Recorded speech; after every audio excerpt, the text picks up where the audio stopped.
కార్తీక మాసం మొత్తం దీపారాధన చేయడం ఒక ఎత్తు అయితే మార్గశిర మాసం పాడ్యమి రోజు దీపారాధన చేయడం మరొక ఎత్తు. కార్తీక మాసం నెల రోజులు దీపారాధన చేయలేని వారు లేదా ఏదైనా ఆటంకం వల్ల చేయడం కుదరని వారు ఈ రోజు అంటే మార్గశిర శుద్ధ పాడ్యమి రోజు దీపారాధన చేయడం అంటే పాడ్యమి రోజు దీపాలను వెలిగించడం తప్పనిసరిగా చేయాలి. అయితే ఈ పోలి పాడ్యమి రోజు ఎన్ని దీపాలు వెలిగించాలి, ఎలా వెలిగించాలి, ఏ సమయంలో వెలిగించాలి, ఏ ముహూర్తంలో వెలిగించాలి అంటే డిసెంబర్ 12వ తేదీ మంగళవారం ఈ విధంగా వెలిగించాలా లేదా డిసెంబర్ 13వ తేదీ బుధవారం ఇలా వెలిగించాలా అనే విషయాల గురించి ఇప్పుడు తెలుసుకుందాం. కార్తీక మాసంలో నెలంతా దీపారాధన చేసి కార్తీక దీపాలు వెలిగించి ఇక ఆఖరి రోజున అంటే పోలి పాడ్యమి రోజున దీపాలు వదులుతాం. ఈ రోజున పోలి స్వర్గంగా మనం భావిస్తాం. కార్తీక మాసంలో ఆఖరి రోజైన కార్తీక అమావాస్య అనేది ఈ నెల అంటే డిసెంబర్ 12వ తేదీ మంగళవారం రోజు వచ్చింది. ఈ రోజు అమావాస్య తిథి అనేది డిసెంబర్ 12వ తేదీ ఉదయం 6:24 మొదలై డిసెంబర్ 13వ తేదీ ఉదయం 5:02 ముగుస్తుంది. ఇక ఆ తర్వాత అంటే డిసెంబర్ 13వ తేదీ మార్గశిర మాస పాడ్యమి మొదలవుతుంది. ఎప్పుడైనా సరే పోలి పాడ్యమి ఎప్పుడు జరుపుకోవాలి అంటే పాడ్యమి తిథి ఉన్న సమయంలోనే పోలి పాడ్యమి జరుపుకోవాలి. అంటే డిసెంబర్ 13వ తేదీ బుధవారం పోలి పాడ్యమిగా జరుపుకోవాలి. అమావాస్య రోజు పోలి పాడ్యమి దీపాలు అస్సలు వెలిగించకూడదు. ఆఖరి రోజు దీపాలు వెలిగించడం అంటే మార్గశిర మాసం మొదటి రోజు అంటే పాడ్యమి రోజు దీపాలను వెలిగించడమే లెక్క. దీనిని పోలి పాడ్యమి దీపాలుగా వెలిగిస్తారు. చాలా మందికి ఒక సందేహం ఉంటుంది. ఆఖరి రోజు డిసెంబర్ 12వ తేదీ కాబట్టి అంటే మంగళవారం రోజు పోలి పాడ్యమి దీపాలు వెలిగించవచ్చా అనే సందేహం ఉంటుంది. కానీ ఇలా అస్సలు చేయకూడదు. మార్గశిర మాసం మొదటి రోజున పోలి పాడ్యమిని జరుపుకోవాలి. అంటే డిసెంబర్ 13వ తేదీ బుధవారం తెల్లవారుజామున పాడ్యమి గడియలు ఉన్నాయి కాబట్టి ఈ రోజునే పోలి పాడ్యమిగా జరుపుకోవాలి. ఈ బుధవారం తెల్లవారుజామునే పోలి పాడ్యమిగా జరుపుకోవాలి. ఈరోజు దీపాలను వదలాలి. ఈరోజు అందరూ కూడా దీపాలను వెలిగించాలి. ఇక పాడ్యమి తిథి అనేది ఎప్పుడు మొదలైంది అంటే డిసెంబర్ 13వ తేదీ ఉదయం 5 ప్రారంభమై డిసెంబర్ 14వ తేదీ ఉదయం 3:09 ముగుస్తుంది. డిసెంబర్ 13వ తేదీ సూర్యోదయ సమయంలో పాడ్యమి తిథి ఉంది కాబట్టి డిసెంబర్ 13వ తేదీని పోలి పాడ్యమిగా జరుపుకోవాలి. పోలి పాడ్యమి దీపాలు ఎప్పుడూ కూడా తెల్లవారుజామున మాత్రమే వదలాలి. ఈ పాడ్యమి దీపాలు వదిలిపెట్టేందుకు బ్రాహ్మీ ముహూర్తం అనేది ఎంతో ముఖ్యం. మరి ఆ బ్రాహ్మీ ముహూర్తం ఎప్పుడు వచ్చిందో ఇప్పుడు తెలుసుకుందాం.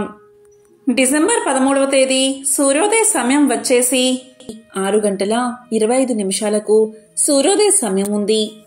ఈ సమయానికి 48 నిమిషాల ముందు కాలాన్ని అసూయ ముహూర్తము అంటారు.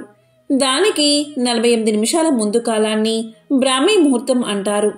అంటే ఈరోజు సూర్యోదయాన్ని పరిగణలోకి తీసుకుంటే అంటే ఈరోజు సూర్యోదయం ఉదయం 6:25 అవుతుంది. కాబట్టి బ్రాహ్మీ ముహూర్తం వచ్చేసి తెల్లవారుజామున 4:25 నుంచి 5:34 వరకు ఉండే కాలాన్ని బ్రాహ్మీ ముహూర్తం అంటారు. ఈ సమయంలో పాడ్యమి దీపాలు వెలిగించడం చాలా మంచిది. ఇక పూజను ఏ విధంగా చేసుకోవాలో ఇప్పుడు తెలుసుకుందాం. పోలి పాడ్యమి రోజు దగ్గరలో ఉన్న నదిలో లేదా చెరువులో స్నానం చేయడం మంచిది. అలా కుదరని పక్షంలో ఇంట్లో స్నానం చేసి శుభ్రమైన బట్టలు కట్టుకుని పూజా గదిని ఇంటిని శుభ్రం చేసుకోవాలి. తరువాత పూజను ప్రారంభించాలి. అందుకు పూజ చేసే ప్రదేశంలో పసుపు నీళ్లతో శుభ్రం చేసుకుని దానిపై పసుపు కుంకుమ అక్షింతలతో అలంకరణ చేసుకోవాలి. ముందుగా పసుపు గణపతిని సిద్ధం చేసుకోవాలి. తరువాత దీపారాధన చేయాలి. దీపారాధనని ఎప్పుడైనా సరే ఏకహారతితో కాని అగరవత్తితో కాని వెలిగించాలి.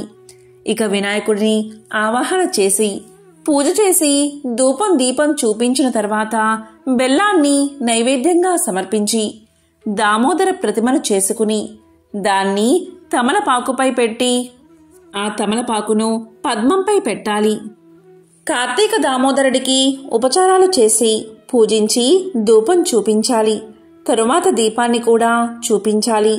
నైవేద్యంగా చలిమిడి, వడపప్పు, పానకం తప్పనిసరిగా పెట్టాలి. అదేవిధంగా అందుబాటులో ఉన్న పళ్లను నైవేద్యంగా సమర్పించాలి. నైవేద్యం సమర్పించిన తర్వాత తాంబూలం కూడా సమర్పించి కర్పూర హారతి ఇవ్వాలి. ఈ విధంగా పూజను నదీ సమీపంలో కాని, ఇంట్లో కాని, పూజా మందిరంలో కాని, తులసికోట ముందు కాని చేయాలి. ఇక ఇప్పుడు అరటి డొప్పలో కాని, అరటి పువ్వు డొప్పలో కాని, లేక కొబ్బరి చిప్పలో కాని, ఆవు నేతిలో లేక నువ్వుల నూనెలో నానబెట్టిన వత్తులు పెట్టి 3 కాని 5 కాని 7 కాని ఇలా బేసి సంఖ్యలో ఒత్తుల్ని పెట్టి వాటిని యథావిధిగా వెలిగించాలి. బ్రాహ్మీ ముహూర్తంలో పోలీ పాడ్యమి దీపాలు వెలిగించడం చాలా మంచిది. కార్తీక మాసమంతా కార్తీక దామోదర పూజ చెయ్యలేక ఒత్తులు వెలిగించలేని వారు ఈ చివరి రోజైనా చక్కగా 31 ఒత్తులు వెలిగించి నీటిలో వదలాలి. ఈ విధంగా చేయడం వల్ల నెలంతా పూజ చేసిన పుణ్యం, అదేవిధంగా దీపారాధన ఫలితం మీకు కలుగుతుంది. ప్రతిరోజు పూజ చేసుకుని దీపాలు వెలిగించిన వారు యథావిధిగా 3 కాని 5 కాని ఈ విధంగా బేసి సంఖ్యలో ఒత్తులు వెలిగించాలి. పిల్లల చేత కూడా ఒత్తులు వెలిగించి నీటిలో వదిలేలా చేయాలి. ఇక చివరి రోజు ఈ విధంగా దీపాలు వెలిగించి కార్తీక దామోదర, దయా దామోదర, మోక్ష దామోదర, కృతికా మహాలక్ష్మి అనుకుంటూ దీపాలకు పసుపు కుంకుమ అక్షింతలు పువ్వులతో పూజ చేసి ధూపం చూపించి నైవేద్యంగా కొంచెం చలివిడి, వడపప్పు కలిపి ప్రసాదాన్ని అరటి దుప్పలో పెట్టాలి. తరువాత కొబ్బరికాయతో నైవేద్యంగా సమర్పించిన తర్వాత వాటిని నీటిలో వదిలిపెట్టాలి. నీటిలో వదిలాక 3 సార్లు చేతితో నీటిని తొయ్యాలి. అంటే పోలీని స్వర్గానికి పంపిస్తున్నామని నీటిని తొయ్యాలి. ఆ తర్వాత పోలీని ఈ విధంగా ప్రార్థించాలి. అమ్మా, పసుపు కుంకుమ నువ్వు తీసుకుని మాకు సౌభాగ్యాన్ని ప్రసాదించు. అలాగే చలివిడి వడపప్పు నువ్వు తీసుకుని మా కడుపు చల్లదనాన్ని ప్రసాదించు తల్లి అని వేడుకోవాలి. ఎవరైనా కార్తీక పౌర్ణమి రోజు 365 ఒత్తులు వెలిగించడం కుదరకపోతే ఈ రోజు అంటే మార్గశిర పాడ్యమి, పోలీ పాడ్యమి రోజు 365 ఒత్తుల దీపాన్ని వెలిగించవచ్చు. ఈ విధంగా దీపాలు వెలిగించాక చక్కగా పూజ చేసిన దగ్గర కూర్చుని పోలీ పాడ్యమి కథ తప్పనిసరిగా వినాలి. ఆ కథ విని అక్షింతలు తలపై వేసుకోవాలి. మీతో పాటు మీ కుటుంబ సభ్యుల తల మీద కూడా అక్షింతలు వెయ్యాలి. కార్తీక దామోదర పూజ పూర్తయ్యాక మంత్ర పుష్పం చెప్పి తరువాత ఆత్మ ప్రదక్షిణ చేసి అక్షింతలు పువ్వులు ప్రసాదంగా స్వీకరించాలి. తరువాత అక్షింతలను చేతిలో పట్టుకుని నీటిలో వదులుతూ ఏ తత్ఫలం కృష్ణార్పణమస్తు అంటూ ఆ నీటితో పాటు అక్షింతలను కూడా వదిలేయాలి. కథ విన్నాక తప్పనిసరిగా ప్రతి ముత్తైదువు చేయవలసిన పని ఏంటి అంటే కనీసం 2 ముత్తైదువులకు పసుపు కుంకుమ, పళ్ళు, వక్క దక్షిణ పెట్టి తాంబూలం ఇవ్వాలి. మీకు స్తోమత ఉంటే జాకెట్ ముక్కను కూడా అందులో పెట్టవచ్చు.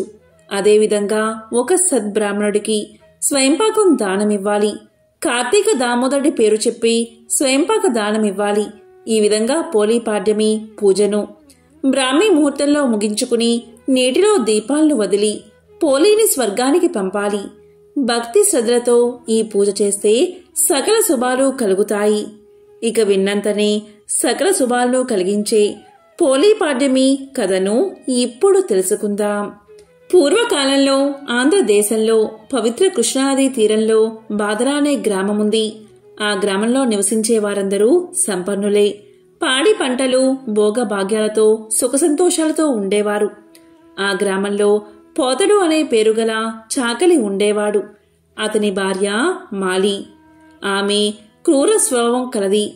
గయ్యాలి అని అందరూ పిలిచేవారు. వీరికి 4 కుమారులు ఉన్నారు. ఆ దంపతులు 4 కుమారులకి వివాహం చేశారు. మొదటి 3 కోడళ్ళు తమ అత్తగారి వలె స్వభావం కలిగినవారు. 4వ కోడలు పోలి మాత్రం ఎంతో మంచిది, భర్తను బాగా చూసుకునేది.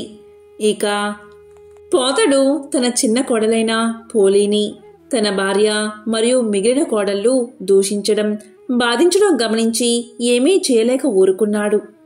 ఇంటి పనులన్నీ ఆమెతోనే చేయించడం, ఆమెపై చాడీలు చెప్పి ఆమె భర్తతో పోలిని కొట్టించడం చేసి సంతోషపడేవారు మిగతా కోడళ్ళు.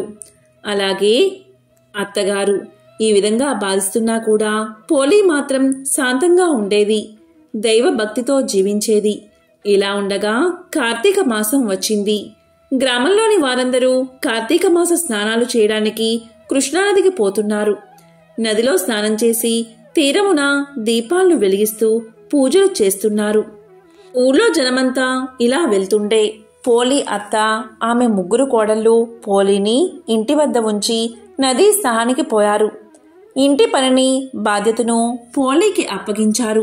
నదీ స్నానానికి పోయినప్పుడు భక్తితో చేయకుండా పోలి ఇంటి వద్ద పాలను తాగేస్తుందేమో, పెరుగు వెన్న తినేస్తుందేమో, లేదా వాటిని అమ్ముకుని సొమ్ము చేసుకుంటుందేమో అని మనసులో అనుకుంటూ పోలిని తిట్టుకుంటూ భక్తి లేక పేరుకు చేశాములే అనే భావనతో దాన్ని ఆచరిస్తున్నారు.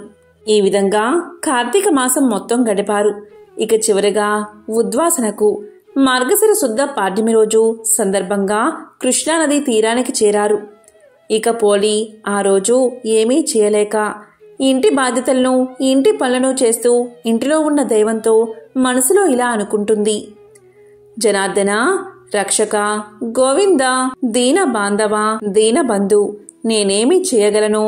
నేను అసక్తురాలని. నా అత్త తోటికోడళ్ళు నన్ను విడిచి స్నానం దీపారాధన చేస్తున్నారు.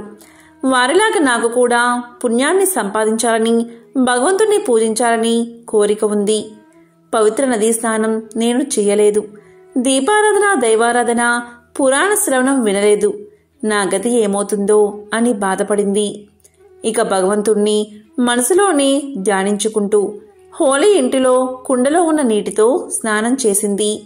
చిరిగిన వస్త్రం ధరించిన ఆమె తన చీర కొంగు అంచును చింపి ఒత్తిగా చేసింది. దాన్ని ఒక పాత్రలో ఉంచి కొద్దిపాటి వెన్నను తీసి ఆ పాత్రలో ఉంచి స్వామి పుండరీకాక్ష గోవింద అని దీపాన్ని వెలిగించి, గోవిందా, నేను ఆసక్తురాలని, నాపై అనుగ్రహాన్ని చూపించు తండ్రి అని ప్రార్థించింది. నిస్వార్థమైన భక్తితో వెలిగించిన దీపపు కాంతి వైకుంఠంలో ఉన్న శ్రీ మహావిష్ణువును తాకింది. అది గమనించిన శ్రీ మహావిష్ణువు ద్వారపాలకుడైన సుశీలుణ్ణి పిలిచి, ద్వారపాలక సుశీల, నా మహాభక్తురాలైన పోలిని వెంటనే సజీవంగా బంగారు విమానం ఎక్కించి తీసుకురా అని ఆజ్ఞాపించాడు. ఇక సుశీలుడు బంగారు విమానంతో వచ్చి, ఓ సాధ్వి, మంచి నడవడిక గల ఉత్తమురాలా, నిన్ను వెంటనే వైకుంఠానికి తీసుకురమ్మని శ్రీ మహావిష్ణువు పంపారు. నీవు వెంటనే ఈ విమానం ఎక్కువని ఆమెను బంగారు విమానం ఎక్కించాడు. ఇక అప్పుడే వ్రతానికి ఉద్వాసన పలికి పోలి అత్త మిగిలిన తోటికోడళ్ళు ఇంటికి వచ్చారు. జరిగిందంతా వారు చూస్తూ ఆశ్చర్యపోయారు. వైకుంఠానికి మేము కూడా వస్తామని అత్త పోలి పాదాలు పట్టుకుంది. ఇలా 3 తోటికోడళ్ళు వరుసగా ఒకరి పాదాలు మరొకరు పట్టుకున్నారు. ఇక బంగారు విమానం నడిపే సుశీలుడు వాళ్ళని చూసి వాళ్ళు పోలిని పెట్టిన బాధలను గుర్తుకు తెచ్చుకున్నాడు. వాళ్లతో ఇలా పలికాడు: మీరు పోలిని అనేక విధాలుగా బాధించారు. మీరు దుష్టులు. మీరు మనసు లగ్నం చేయక పోలిని తిడుతూ నదీ స్నానం, దీపారాధన, పూజ, పురాణ శ్రవణం చేశారు. అలా మనసు లగ్నం చేయని పూజ వృద్ధం కాబట్టి మీరు వైకుంఠానికి రావాల్సిన వారు కాదు. మీకు కుంభీపాక రౌరవాది నరకాలే తగినవి అని చేతిలో ఉన్న కత్తితో అత్త చేతులు నరికాడు. అప్పుడు 3 కోడళ్ళు అత్త నేల మీద పడ్డారు. ఇక సుశీలుడు మిక్కిలి ఆనందంతో పోలిని వైకుంఠానికి తీసుకుపోయాడు. ఇదే పోలి స్వర్గం కదా. ఎంతో పవిత్రమైన ఈ కథను విన్నా, చదివినా, చెప్పినా, వినిపించినా వారి జన్మ ధన్యమవుతుంది. జన్మల పాపాలు తొలగి కోటి జన్మల మహాపుణ్యం వస్తుంది. ఓం నమః శివాయ. ఓం నమో నారాయణాయ.